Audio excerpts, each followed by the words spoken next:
Good morning or good afternoon, whenever you happen to be watching this. I'm wanting to share with you today about the grammar 54321 sheet that you got.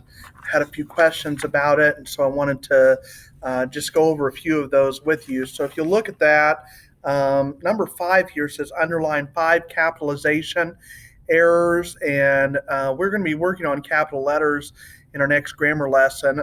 But just to give you a little practice here, for a lot of you, this is review.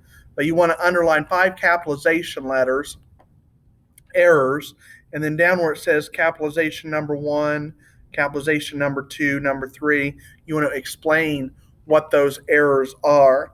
And so the first sentence, for example, says my quirky Aunt Sarah is studying to become a nurse at the University of London.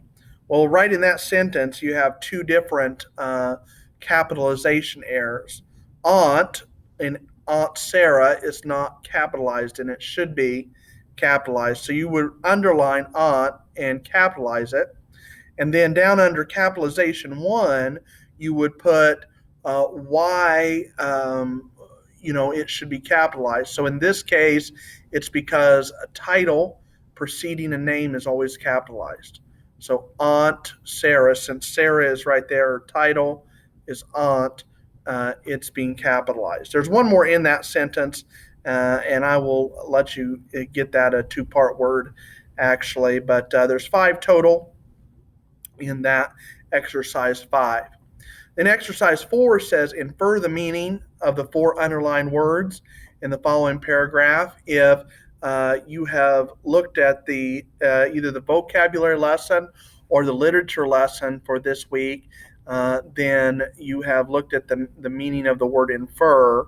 But infer is when you deduce or come to a conclusion based on something you've read or already know.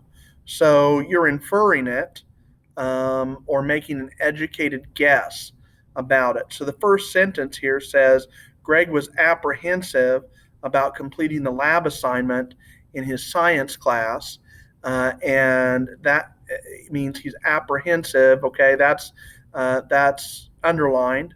So if you already know the definition to apprehensive, then I guess on word number 1 you would just put that definition. Otherwise, what you want to do, you don't want to look it up necessarily. You just want to use the context of this reading to decide what it was. So Greg was apprehensive about completing the lab assignment in his science class. He didn't want to accidentally create an explosive concoction and blow up the classroom. So based on that, what do you think apprehensive would mean? Well, you might have said, like the people in class did, worried, nervous, something like that. And so you would put nervous or worried down there on number 1. There's 4 of those, and you'll fill out all those. So if you turn over to the second page, you have number 3 here. Number 3 is improve the word choice of the 3 underlined words below. All of these are simple words. Looked, small, ran.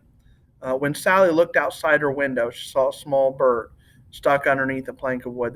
They're simple words, but the problem with these words is they're boring.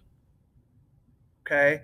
They're not exciting in any way. They're not interesting. We want to make them more interesting.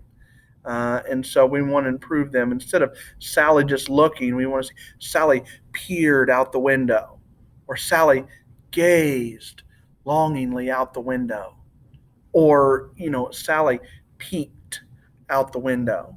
Okay, there's a lot of different words choices you could use there, but you come up with that and do that. There's 3 of those in there, and you'll write that under word number 1, 2, and 3. And then number 2, label and explain 2 types of figures of speech used below. Okay, so you have to find a figure of speech there, 2 of them. I think there's 1 in each sentence here. Okay, and you'd have to kind of know what a figure of speech is. Maybe you can look that up, find that out. That might help you. But we're looking at things like personification, similes, metaphors, those kind of things. Okay. So that would be number two. Write about one thing you would bring with you if you had uh, to go and live on a deserted island. This is number one. Use proper paragraph structure, topic sentence, supporting details, concluding sentence. What would you bring with you? If the answer is, uh, I'd bring my car stereo. Well, why? Well, because I like to listen to music. You have to put why. You have to write it in complete sentences. Topic sentence, supporting details, including sentence. To me, that tells me you're going to have at least three sentences. They need to be complete sentences. I think I put a Google Doc on there, so just put your answers on the Google Doc unless you can convert this PDF into a regular doc. But you're going to submit that on Google Classroom. If you have questions, let me know. Thanks. I will talk to you later.